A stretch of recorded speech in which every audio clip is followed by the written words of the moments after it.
তরতরে এই পরে নামে এই গ্রামের নানান লোকে নানান কথা কয় আমারে, এমনি আমার এইসব কথা শুনতে ভাল লাগে না আর এখন তো মন চায় না। আমি আইবেন কবে হেই এখন? আচ্ছা আমি কি বিদেশ ভর্তি করতে আইছি? এটা কি নাচুনির জায়গা তোর মনে হয় কি? হ্যাঁ কি কইতে চাও কি আমি বুঝি না কিছু। তোর তো কোনো কমন সেন্সই নাই। তুই যে আমার ফোন দাও, দিনে দাও না রাইতে দাও, তুই হেইডি হিসাব করছ?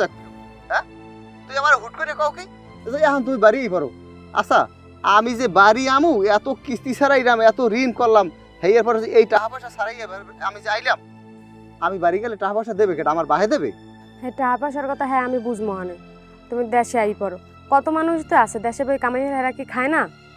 আর এই দূরে থাও আশেপাশে মানুষ যেসব কয় এগুলো কথাও না ভাই, ওই দূরে থেকে ওইটা আর ওই কামাই আমার লাগবে না।